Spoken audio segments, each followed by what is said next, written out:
Studio में इस वक्त साइंटिस्ट रत्नेश द्विवेदी भी हमारे साथ जुड़ चुके हैं। रत्नेश जी, अभी इस वक्त इसरो से संपर्क में तो होगा लैंडर विक्रम? बिल्कुल। कब वो वक्त होगा जब संपर्क नहीं रहेगा? देखिए, जब ये जैसे जैसे नजदीक पहुंचेगा और अभी हम जैसे जानते हैं 25-30 किलोमीटर से अपना डिसेंड करना शुरू करेगा, इसमें सारी चीजें ऑटोमेटेड हैं। क्योंकि इसकी स्पीड और डायरेक्शन और सतह जहां पर इसको लैंड करना है, ये ऑटोमेटिकली इसमें फिटेड हैं, जहां से ये खुद ही डिसाइड करेगा कि किस सरफेस पे इसको उतरना है। तो मैं ये समझना चाह रहा हूं कि उस वक्त इसरो को क्या संकेत वो भेज रहा होगा या नहीं भेज रहा होगा? इसरो से उस दौरान या कुछ देर के लिए ब्लैंक हो जाएंगे? उस दौरान नहीं होगा, क्योंकि ये पूरा ऑटोमेटेड है। और इसमें और वो समय कब होगा? क्योंकि इस वक्त मैं बात कर रहा हूं 3:10 हो रहे हैं। बस सबसे 2 घंटे।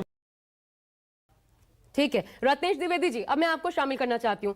अभी थोड़ी देर पहले आकाश जी कह रहे थे कि वहां पे इतना पानी मिला, वो भी ये भी भारत की ही कामयाबी है। अच्छा, उस सवाल के पहले एक रिपोर्ट है, हम आपको दिखा देते हैं। राजीव रंजन, जिन्होंने मून मिशन पे ही एक रिपोर्ट, राजीव शुक्ला, उनकी एक रिपोर्ट हम दिखाते हैं पहले।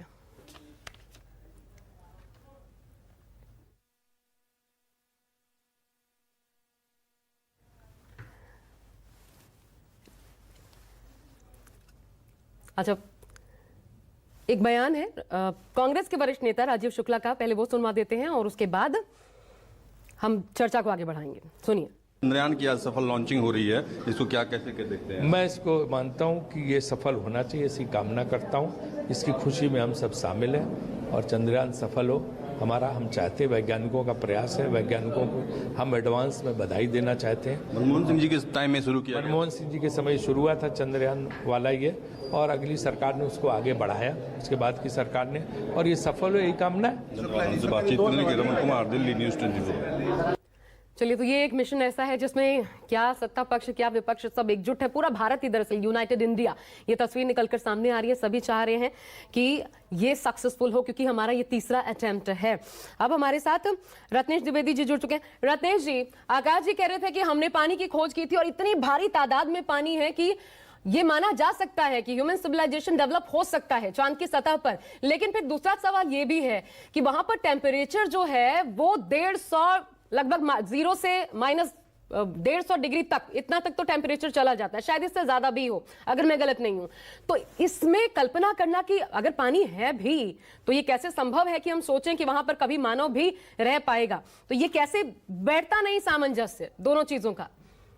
जी देखिए, एक सीधी सी बात है। नासा के जो पूर्ववर्ती डायरेक्टर थे हावर्ड हू, उन्होंने ये परिकल्पना दी थी सारे विश्व को कि 2030 तक हम ह्यूमन कॉलोनी छोटी छोटी वहां बना सकते हैं। और ये परिकल्पना उन्होंने तब दी थी जब चंद्रयान 1 ने वहां पर पानी की खोज की थी और पूरे दुनिया को बताया था। इसके पहले नासा के मिशन जो गए थे उन्होंने भी ये खोज नहीं कर पाई।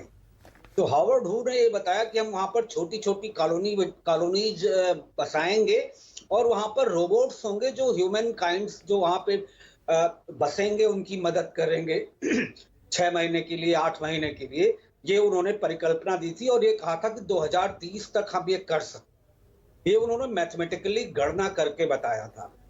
इसमें जो चंद्रयान मिशन ने जानकारी दी थी कि वो पानी वहां पर है, और दूसरी बात आप कह रही हैं कि टेम्परेचर -250 तक चला जाता है, दोनों बातें सही हैं। तो इसीलिए ये परिकल्पना की गई है कि वो वहां पर इस तरह का कल्चर डेवलप किया जाएगा कि जो टॉम्स बनाए जाएंगे या जो कॉलोनीज बनाई जाएंगी वहां इन सब का असर ना हो, और बाहर के काम करने के लिए रोबोट्स आपकी मदद करेंगे। तो ये जानकारी तो रॉबर्ट हू ने दी थी, जो नासा के पूर्ववर्ती डायरेक्टर थे। दूसरी बात मैं बताऊं, जो गौहर रजा साहब ने कही, सीनियर साइंटिस्ट हैं, कि स्पेस टेक्नोलॉजी में भारत हमेशा से आगे रहा है। आप परिकल्पना कीजिए, साइट एक्सपेरिमेंट जो हुआ था इंडिया में, उसके बाद इनसेट सीरीज के सैटेलाइट्स लॉन्च किए गए। इन सब से होते होते आज हम ऐसी जगह पहुंच गए हैं कि चांद पर हमारी लैंडिंग होने जा रही है, और शुभकामना जैसे सबकी है वैसे मेरी भी है कि वहां पर सक्सेसफुल सॉफ्ट लैंडिंग हो।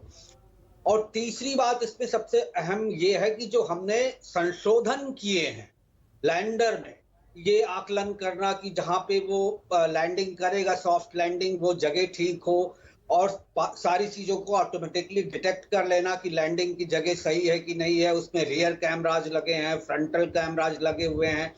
तो ये सब अपने आप में बहुत ज्यादा सीख ली है इसरो के वैज्ञानिकों ने चंद्रयान 2 से, जो लैंडर क्रैश लैंड हुआ था उसके बाद से। तो मुझे पूरी उम्मीद है ये सक्सेसफुल लैंडिंग होगी जब इतनी सारी चीजें हो जाएंगी। और जैसे कि अगर कोई गुंजाइश बचती है, जैसे अभी नलिन चंद्रा जी ने कहा, तो 4-6 दिन का टाइम पीरियड 27 तक फिर से लैंडिंग की कोशिश की जाएगी।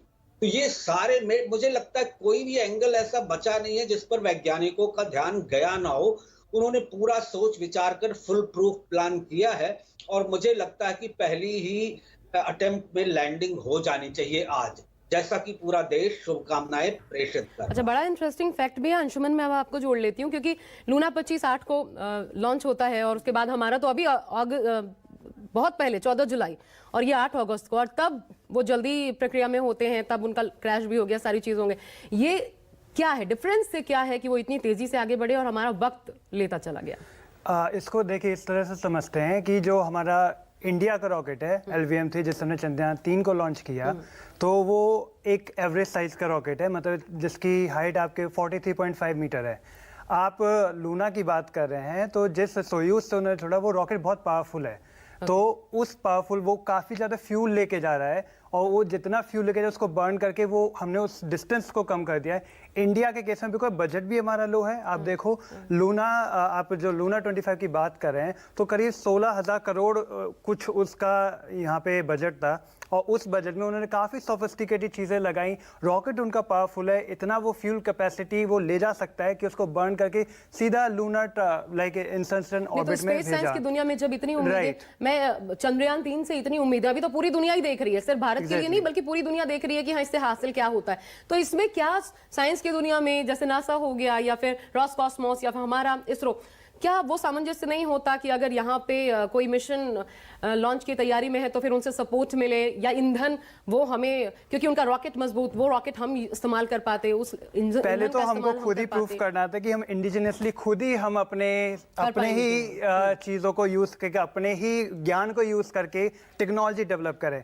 अब आप इसरो का रिकॉर्ड देखें तो हमारे रॉकेट बहुत सक्सेसफुल हैं। हम बहुत ही कम बजट में रॉकेट लॉन्च कर रहे हैं, हम दूसरे के सैटेलाइट लॉन्च कर रहे हैं, उनके प्रोजेक्ट को हम लॉन्च कर रहे हैं, तो हमारा ट्रैक रिकॉर्ड अच्छा है। तो हम धीमे धीमे अपने रॉकेट को भी अपग्रेड करते जा रहे हैं। फ्यूचर में हमारा LVM-3 से भी पावरफुल रॉकेट होगा, और जो बिकॉज हमारे पास लिमिटेड, अभी आप ये कहें कि लिमिटेड फ्यूल था, लिमिटेड क्वांटिटी में हम भेज सकते हैं, तो हमने अर्थ की ग्रेविटी को यूज किया।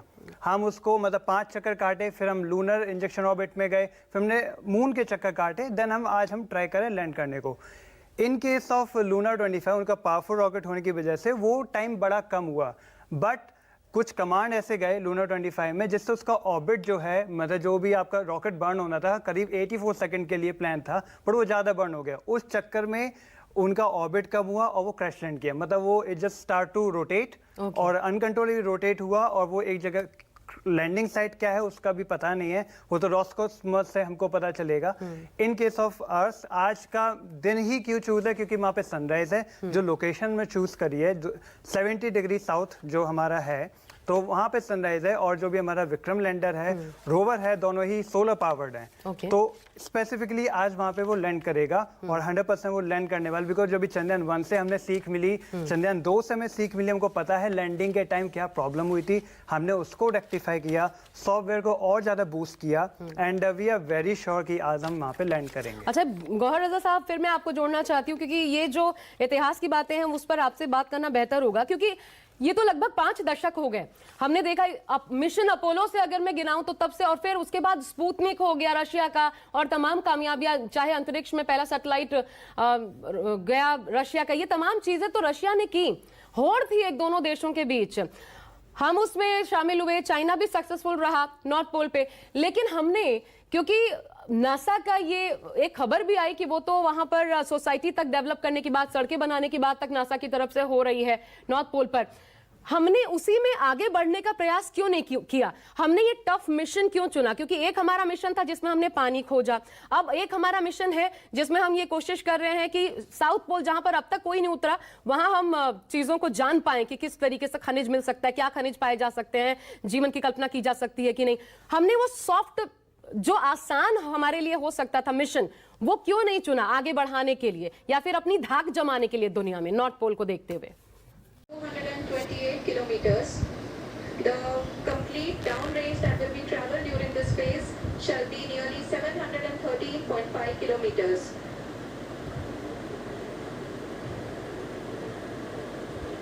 जी हाँ, कुल 745 किलोमीटर के इस रफ ब्रेकिंग फेज में आप देख सकते हैं कि हम लोग लगभग अपनी यात्रा 20% कंप्लीट कर चुके हैं।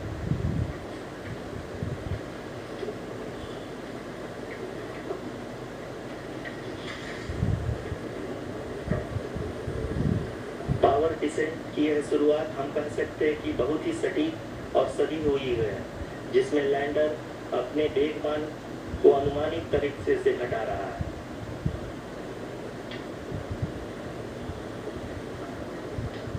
The altitude of the lander module will reduce from 7.4 kilometers to 6.8 kilometers. During the next phase, which is going to be the altitude hold phase, we can currently see that the altitude of the lander module is nearly 31 kilometers. ROCCL अभी हम इस down trace को देखते हुए कह सकते हैं कि रफ ब्रेकिंग फेज की शुरुआत बहुत ही अच्छे तरीके से हुई है। आप ये देख सकती हैं कि जो भी प्रोजेक्टेड ग्राउंड ट्रेस है उसी पे अपना लैंडर मॉड्यूल आगे चलते हुए बढ़ रहा है। अभी तक ये देखा जा सकता है कि लैंडर मॉड्यूल लगभग 370 किलोमीटर 36 दिशा में चल चुका है।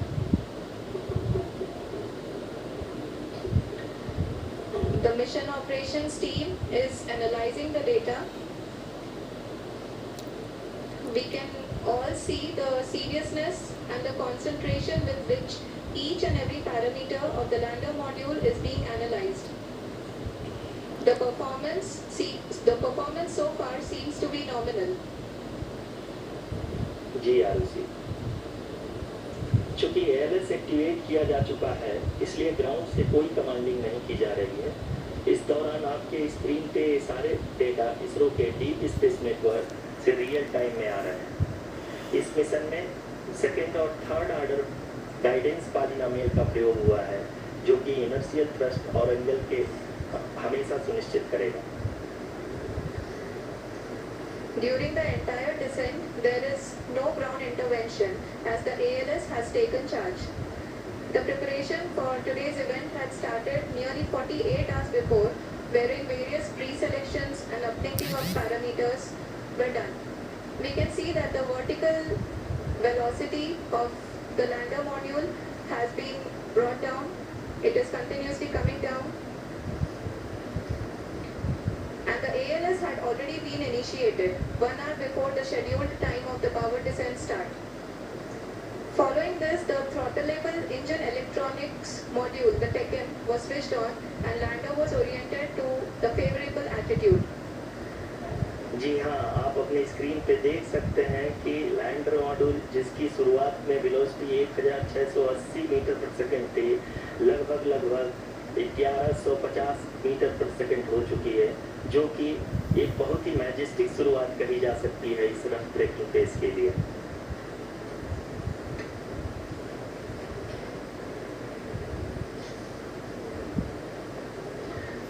यहाँ पे मैं आपको ये भी बताते चलूँ कि आप अपने स्क्रीन पे देख सकते हैं कि द लैंडर मॉड्यूल का आल्टीट्यूड धीरे धीरे अब कम होता हुआ दिख रहा है, और जो कि एक्सपेक्टेड भी है।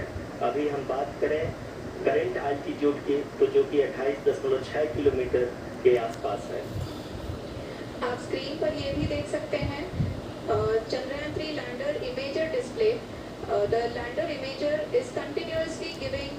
is continuously taking photographs of the moon's surface, and that is also being streamed here. Currently the horizontal velocity has been brought down and the distance traveled is 507 kilometers. The current altitude is 27 kilometers as can be seen on the screen. जी हाँ, करीब करीब अपने आधे सफर को पूरा करते हुए इस रफ ब्रेकिंग फेज में लैंडर बहुत ही आगे की तरफ बढ़ते हुए अपनी ऊंचाई को घटा रहा है। अगर आप बात करें तो लैंडर की ऊंचाई चंद्रमा के सतह से लगभग 27 किलोमीटर से नीचे हो चुकी है, करीब करीब 26.7 किलोमीटर के आसपास है। The next phase after the rough braking phase is the attitude hold phase, which will be for a duration of nearly 10 seconds. The lander will be oriented such that both the altimeters will be looking exactly towards the moon's surface. At the end of this attitude hold phase, height measurement update to navigation system will be given from the laser and car band altimeters. Currently, we are in the middle of the rough braking phase. जी हाँ, अगर हम ध्यान से देखें तो लगभग 8 से 8 minute की यात्रा के बाद लैंडर अपनी हॉरिजॉन्टल वेलोसिटी को लगातार कम करते हुए अपनी ऊंचाई, अभी की ऊंचाई के समय 24 किलोमीटर की ऊंचाई प्राप्त कर चुका है।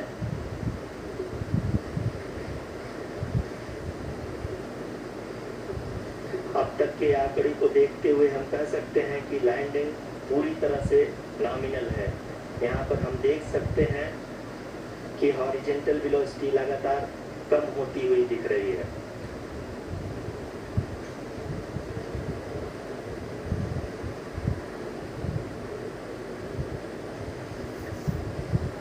The altitude of lander from ground is currently 12 kilometer. Is currently 22 kilometer, which is again going to be coming down, and that is expected.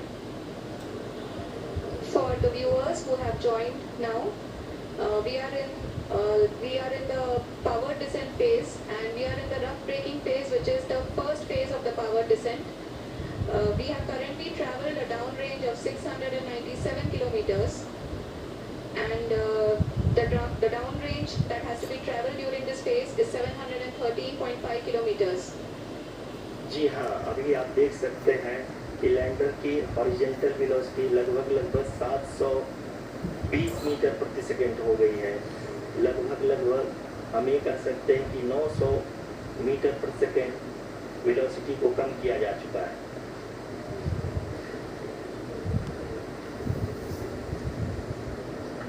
At the same time, we can see the altitude of the lander is just 17.8 kilometer from the moon surface, which is going to be around 7.4 at the end of the rough braking phase.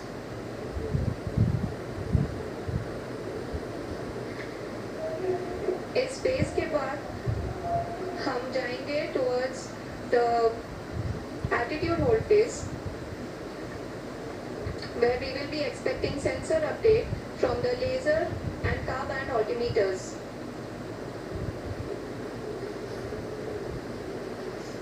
We can see the visualization of the lander module moving towards the moon's surface. The current altitude is nearly 15.2 kilometers, and the distance traveled is 754 kilometers. We can also see the image that the lander imager camera has been providing.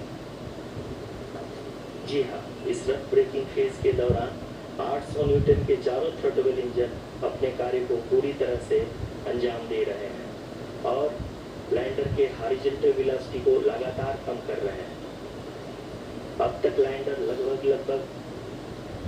अपने 75 से 80% की यात्रा को पूरा कर चुका है।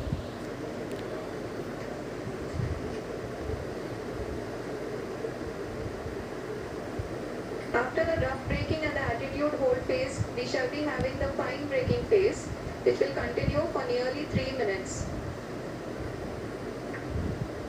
The whole phase is being driven by the autonomous landing sequencer, and there is no intervention from ground.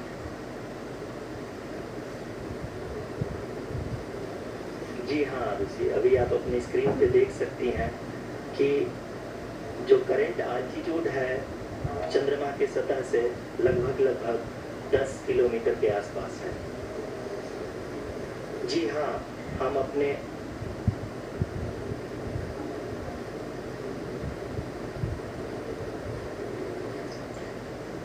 जी हाँ, हमारे प्रधानमंत्री जी श्री नरेंद्र मोदी जी हम सभी का उत्साहवर्धन करने के लिए दक्षिणी अफ्रीका के जोहान्सबर्ग से जुड़ गए हैं।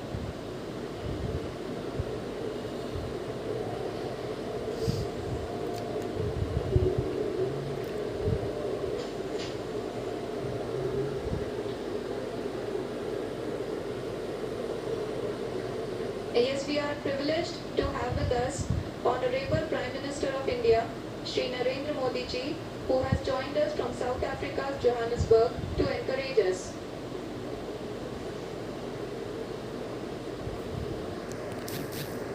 जी हाँ, आप ये देख सकते हैं एल्टीट्यूड होल्ड फेज भी बहुत ही आसानी से लैंडर फेज में पार कर लिया है और अब फाइन ब्रेकिंग की शुरुआत हो चुकी है। अभी हम ये देख सकते हैं कि लैंडर की ऊंचाई लगभग 5.6 किलोमीटर है, जो कि इस फेज के उपरांत लगभग 800 मीटर हो जाएगी।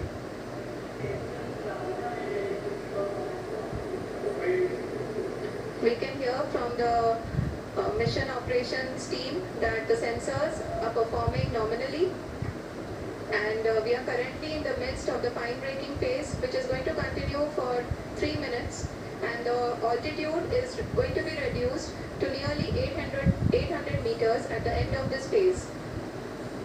जी हाँ, जैसा कि आरुषि जी ने बताया कि लगभग 3 मिनट के उपरांत लैंडर की हाइट लगभग 800 मीटर वर्टिकली होगी और यहाँ पे लैंडर की horizontal velocity, vertical velocity, even down range भी लगभग शून्य होगा। We can see the visual of the lander module, and we can see that the down range traveled is nearly 831 kilometers.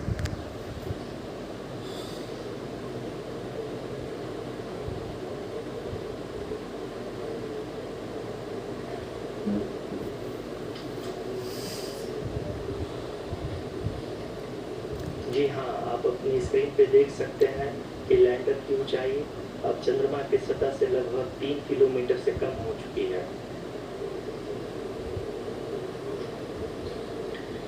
We are very close to the moon's surface, nearly 2.6 kilometers, as we can see.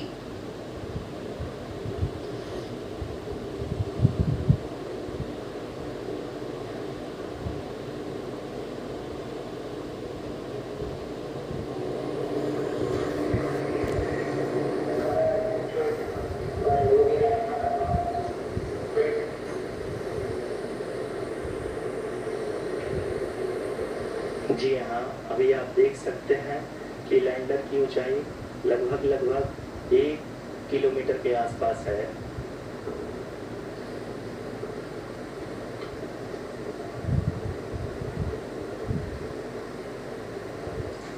We are nearing the final phase of the power descent, which is going to be the vertical descent phase or the local navigation phase.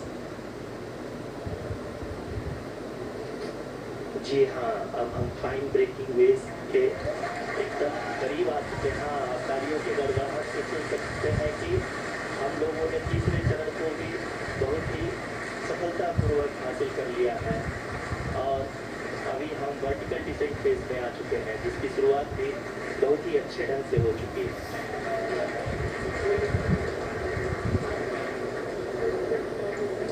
Lot of applause indicates that till now the performance has been nominal. We are in the vertical descent phase 1.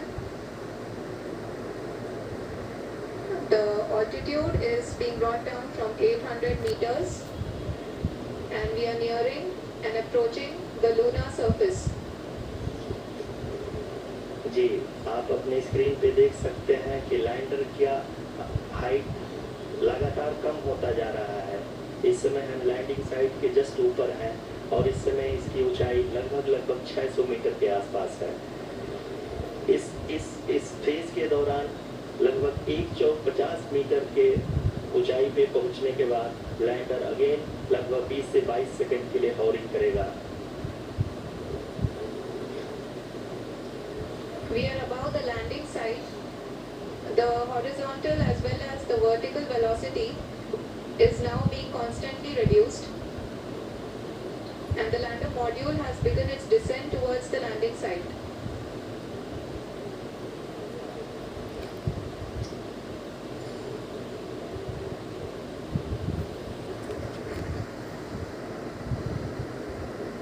जी हाँ, आप अपने screen पे देख सकते हैं कि जो पथ निर्धारित किया गया है, लैंडर पूरी तरह से उसी को ही फॉलो कर रहा है। इस समय हम लगभग 200 मीटर की हाइट से भी कम आ चुके हैं।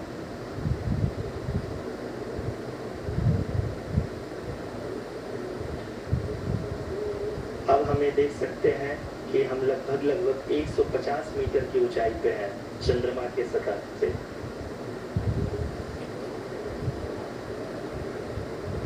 We are approaching the vertical descent phase 2, which will have the lander module hovering at nearly 150 meters above the lunar surface.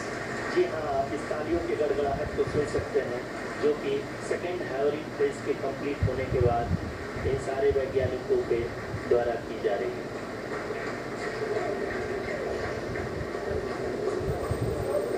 जी हाँ, आप अगर फिर से ध्यान से देखें तो एल्टीट्यूड पुनः कम होता जा रहा है। अभी हम लोग लगभग 135 मीटर की ऊंचाई पे हैं। The sensors that are updating at this point are providing confirmation of the safety of the landing site. As expected, the retargeting is going on, and this is a very good signature for the lander. अभी आप ये देख सकते हैं कि lander की ऊंचाई लगभग 65 मीटर के आसपास बची हुई है।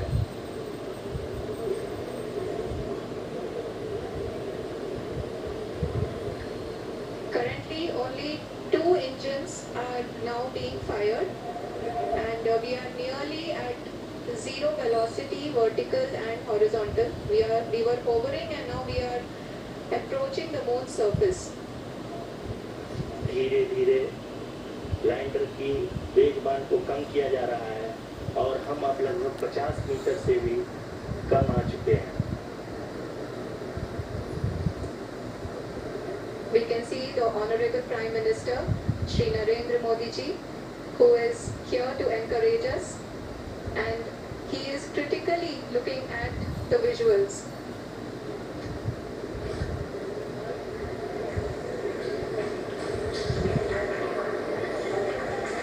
जी हाँ, आप अपने स्क्रीन पे देख सकते हैं कि हम lander module People are applauding, and as all wait to hear from the Secretary Department of Space and Chairman ISRO, Shri S. Somnath. Lander module पूरी तरह से सेफली और सॉफ्टली चंद्रमा के सतह पे लैंड हो चुका है। ये हम लोगों के लिए बहुत ही गर्व की बात है। हिंदी में एक कहावत है कि चंदा मामा दूर के, लेकिन अब हम ये कह सकते हैं कि चंदा मामा अपने घर के। Mohammed Allah, the hard work of the entire ISRO community has come to fruition.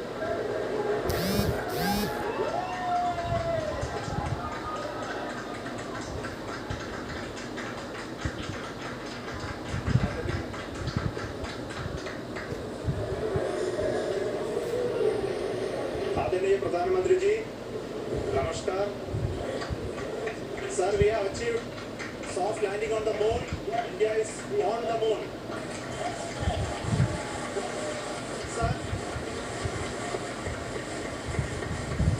I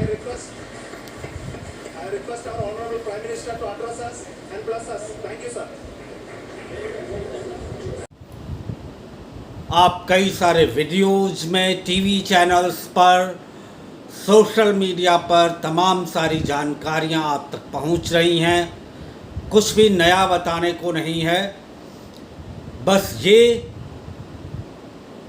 कि ऐसे अकल्पनीय काम करने के लिए इसरो के वैज्ञानिकों को जितना भी धन्यवाद दिया जाए कम है। और इसके अलावा प्रधानमंत्री श्री नरेंद्र मोदी की उस राजनैतिक और वैज्ञानिक सोच को जाता है, उस दृढ़ इच्छा शक्ति को जाता है जो उनके 15 अगस्त 2023 को दिए गए लाल किले के भाषण से परिलक्षित होती है कि अमृतकाल में किया गया एक एक काम आने वाले 1000 सालों तक प्रभाव डालेगा, उसी कड़ी का एक हिस्सा मान सकते हैं। वैसे तो भारत अंतरिक्षीय विज्ञान में, अंतरिक्षीय इंजीनियरिंग में और अंतरिक्षीय टेक्नोलॉजी में शुरू से अग्रणी रहा है, लेकिन अगर आप आज याद करें तो उस दौर की बातें जब रॉकेट और मिसाइल के पार्ट्स साइकिल और बैलगाड़ी पर इसरो के प्रक्षेपण केंद्र पर ले जाए जाते थे, वहाँ से site experiment, satellite instructional television experiment, जिसमें अमेरिका ने 3 देशों का कई सारे देशों में से चुनाव किया, आखिर में चीन, ब्राज़ील और इंडिया में से भारत ने बाजी मारी। चीन इसलिए रिजेक्ट किया गया क्योंकि उसकी साम्यवादी सोच थी। ब्राज़ील में जिस तरह के ग्रामीण परिवेश की ज़रूरत थी उस प्रोजेक्ट को चलाने के लिए, वो नहीं था, और भारत इसलिए अनुकूल माना गया। इस प्रोजेक्ट को गुजरात के खेड़ा गांव से शुरू किया गया, इसलिए इसे खेड़ा प्रोजेक्ट भी कहते हैं। फिर भारत का indigenous satellite programme, INSAT series, और फिर तमाम सारे उपग्रहों को प्रेक्षित करना। 47 सैटेलाइट्स तो पिछले 9 साल में ही लॉन्च किए गए हैं, जिसमें 104 सैटेलाइट एक साथ लॉन्च किए गए और उन्होंने रिकॉर्ड बनाया। तो अब सवाल उठता है, जब इस अकल्पनीय अचीवमेंट को इसरो के वैज्ञानिकों ने सच कर दिखाया है, ऐसे में अगला कदम क्या होगा। आज के वीडियो में इसरो ने लैंडर से रोवर के निकलने का वीडियो शेयर किया है। लैंडिंग के समय जो लैंडर में कैमराज थे, उन्होंने चांद के सतह की जो फोटोग्राफ्स खींचे उसको शेयर किया है। और जैसा कि मैंने पिछले एपिसोड में कहा था, कुछ सोशल मीडिया हैंडल और कुछ टीवी चैनल्स एक ऐसा वीडियो सेपरेशन का शेयर कर रहे थे जो कि संभव ही नहीं था। 5 सेकंड का वो विजुअल था, किसी मूवी कैमरा से लिया गया विजुअल ऐसा बनाया गया था। लेकिन आजकल, जैसे मैंने कहा था, एनिमेशन और ग्राफिक्स का ज़माना है। कुछ भी, कहीं का फोटोशॉप, कोरल ड्रॉ का ज़माना है, कहीं भी कुछ भी बनाया जा सकता। मैंने कहा था जो विजुअल्स लैंडर और रोवर भेजेंगे, जो फोटोग्राफ्स वो भेजेंगे, क्योंकि उन पर मूवी और टेलीविज़न कैमराज नहीं लगे होते, इंफ्रारेड कैमराज लगे होते हैं, इसलिए वो विजुअल इस तरह से नहीं होते, वो बड़े स्केची से और बड़े दूसरी तरह के होते, जैसा आपने लैंडिंग के समय देखा था जब लैंडर लैंड कर रहा था तब, और अब जो फोटोग्राफ्स आ रही हैं। अब एक बात और, कुल 7 पेलोड्स हैं। पेलोड्स क्या होते हैं? Payloads are nothing but those equipments which carry experiments. इसमें एक पेलोड प्रोपल्सन मॉड्यूल पर है जिसका नाम है स्पेक्ट्रोपोलरिमेट्री ऑफ हैबिटेबल प्लैनेट अर्थ और शेप। ये प्रोपल्सन मॉड्यूल इसलिए कहा जा रहा है क्योंकि ये चांद की ऑर्बिटिंग, जिस ऊंचाई से लैंडर अलग हुआ था, वहाँ से ऑर्बिटिंग तो करता रहेगा, लेकिन चांद की सतह पर कोई एक्सपेरिमेंट, चांद की सतह का कोई एक्सपेरिमेंट नहीं करेगा, बल्कि एक्सोप्लैनेट्स और अर्थ के वहाँ से अर्थ पर निगरानी रखेगा, उसके मूवमेंट पर। और इसीलिए ये काम शेप पेलोड करेगा और इसीलिए इसको प्रोपल्सन मॉड्यूल कहा जा रहा है। दूसरी बात, लैंडर में जो पेलोड हैं, एक है चास्टे यानी चंद्राज सरफेस थर्मोफिजिकल एक्सपेरिमेंट। ये टेम्परेचर मापने के लिए चांद की सतह का, instrument for lunar seismic activity ILSA, seismic activity चांद की सतह पर मापने के लिए, और लैंगम्यू प्रोब और एलपी जो सूरज की किरणें चांद पे आती हैं उनमें प्लाज्मा क्या होता है आप सभी जानते हैं, हम भी जानते हैं। कुछ अरसे पहले तक 40-50 साल पहले तक हम ये मानते थे कि सूरज की किरणें फोटान वो एक पैकेट्स में आती हैं हम तक, लेकिन बाद में पता चला वो पैकेट जो होते हैं वो फोटान बंडल्स होते हैं। सूरज की किरणें फोटान बंडल्स का समूह होती हैं और वही छोटे छोटे पैकेट जो नेकेड आई से आप नहीं देख सकते, माइक्रोस्कोपिक पैकेट्स होते हैं, वो हम तक सूरज की किरणों के जरिए पहुंचते हैं। कंपोजिशन वही फोटान बंडल्स होते हैं सूरज की किरणों का। इसके अलावा रोवर पेलोड में एक अल्फ़ा पार्टिकल एक्सरे स्पेक्ट्रोमीटर है और एक लेजर इंड्यूस्ड ब्रेकडाउन स्पेक्ट्रोस्कोप है, लिप्स जिसे कहते हैं, जो चांद के सतह के चारों ओर उसकी सतह का कंपोजिशन क्या है, कौन कौन से मिनरल्स होते हैं, वाटर है कि नहीं, आयरन है कि नहीं, मैग्नीशियम है कि नहीं, कैल्शियम है कि नहीं, ये इन सारी चीज़ों का पता लगाएगा।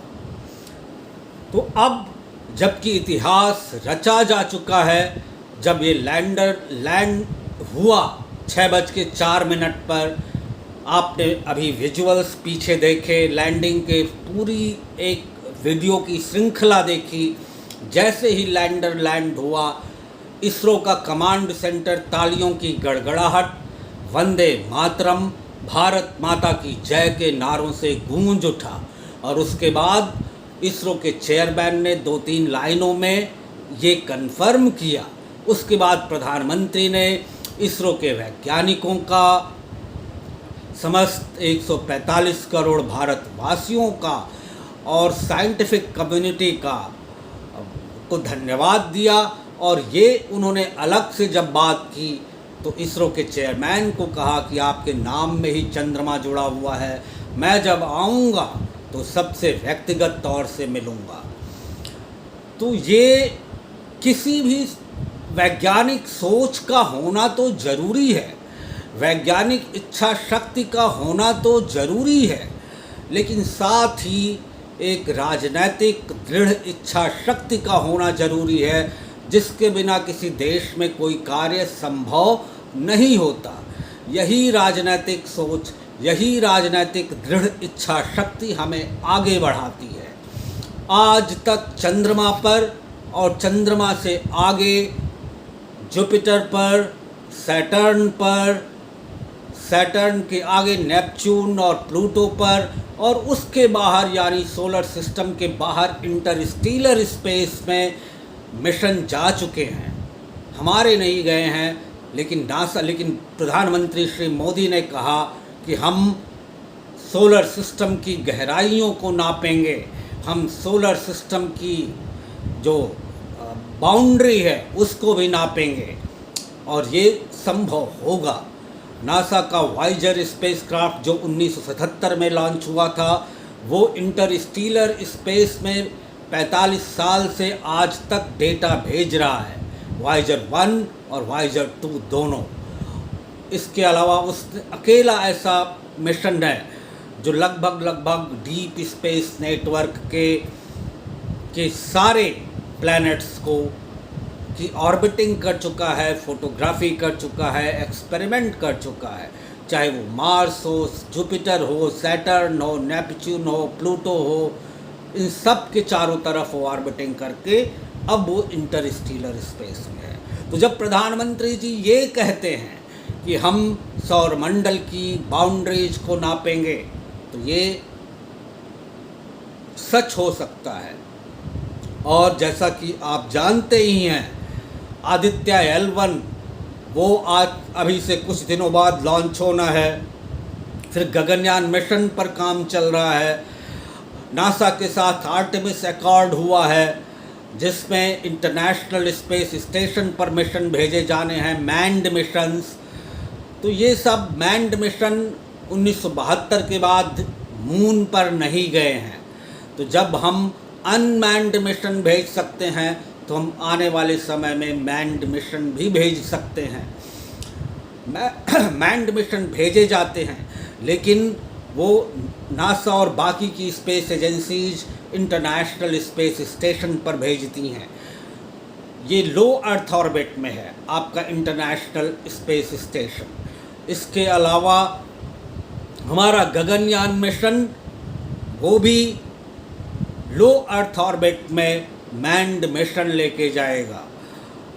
इन तमाम सारी वजहों से ISRO is going to be busy for next few years. बहुत ज़्यादा काम है इसरो के पास, और अगर ये काम सफलतापूर्वक अंजाम दिया जाता रहा तो भारत ये जो स्पेस रेस है इसमें टॉप पर पहुंचेगा। इसमें कोई नाउम्मीद ही नहीं होनी चाहिए। और जैसा कि प्रधानमंत्री ने कहा था कि ये अमृतकाल है, अमृतकाल का एक एक कार्य आने वाले 1000 सालों तक प्रभाव डालेगा, वो बात सही है। इसके अलावा आप अगर देखें तो पाएंगे कि चंद्रयान सीरीज के पहले सैटेलाइट ने जो सिर्फ ऑर्बिटर था, जिसमें लैंडर और रोवर नहीं था, उससे चांद की सतह पर पानी की खोज की थी। उसके पहले किसी भी मिशन ने, किसी भी स्पेस एजेंसी के मिशन ने इसका पता नहीं लगाया था। और उसी के बेसिस पे नासा के पूर्ववर्ती डायरेक्टर डोनाल्ड हू ने ये कहा था कि हम 2030 तक मून पर छोटी छोटी ह्यूमन कॉलोनीज बनाने की सोच सकते हैं। अब चंद्रयान 2 का रोवर जो अभी भी काम कर रहा है, अभी हाल ही में उसने चंद्रयान 3 के जो चंद्रयान 2 का ऑर्बिटर है वो अभी भी काम कर रहा है।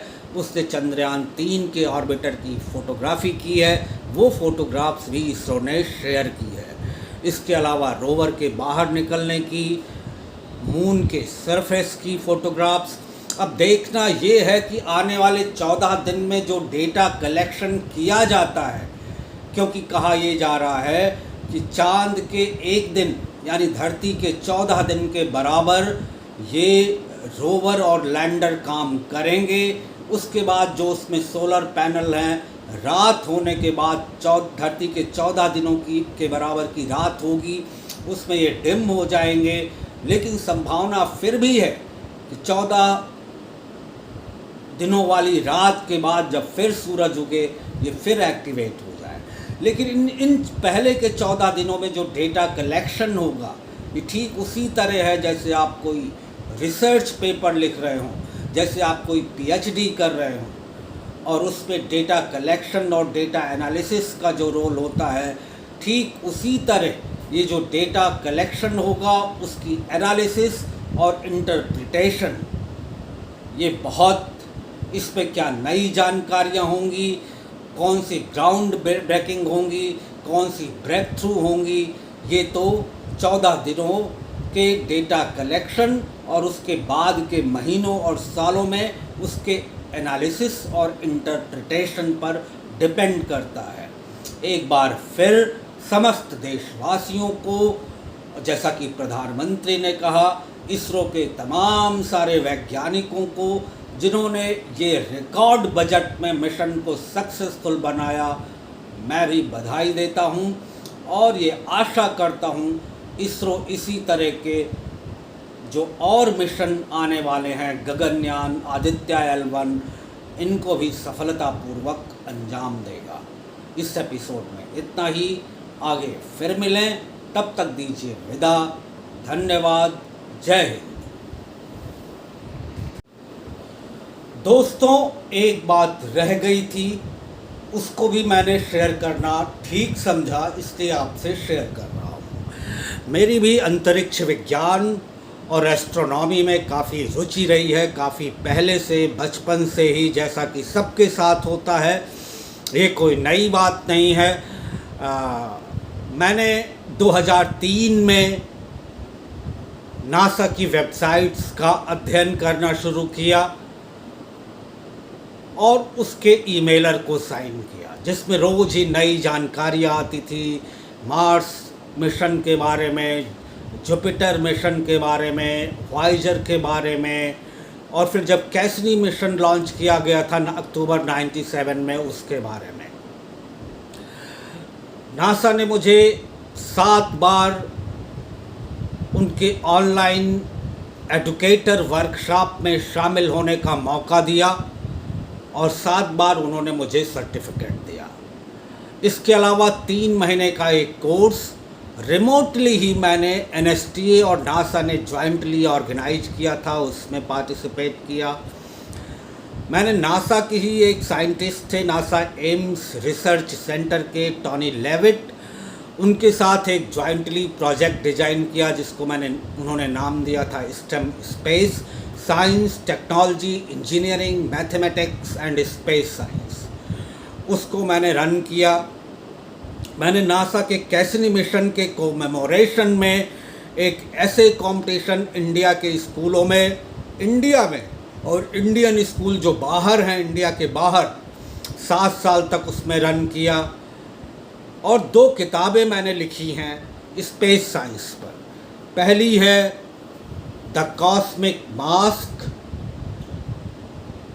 ये 9 स्पेस फिक्शन स्टोरीज का कलेक्शन है। ये आप अमेज़ॉन पर उपलब्ध है। बच्चों के लिए बहुत बढ़िया है, उनके अंदर स्पेस साइंस के प्रति जिज्ञासा जगाने के काम आएगी। और दूसरी किताब है NASA the story of manned and unmanned mission. ये किताब जेट प्रपोल्सन लैबोरेटरी के इतिहास के बारे में है और स्पेसक्राफ्ट जब हीलियोसेंट्रिक ऑर्बिट में मूव करता है उसके बारे में है, कॉमेट्स और एस्टेरॉयड्स के बारे में है, नासा के हिस्टोरिकल मिशंस के बारे में है, मार्स मिशन के बारे में है, कैसिनी मिशन के बारे में है और कोलंबिया STS-107 के साथ जो अनफेटफुल ट्रेजेडी हुई थी उसके बारे में है। तो NASA the story of manned and unmanned mission, आप ये भी अमेज़ॉन पर उपलब्ध है, आप ले सकते हैं। और ये द कॉस्मिक मास्क जो 9 स्पेस फिक्शन स्टोरीज का संग्रह है, इसको आप ले सकते हैं, पढ़ सकते हैं, अच्छी किताबें हैं। इसी के साथ मैं एक बार फिर विदा लेता हूँ। धन्यवाद। जय हिंद।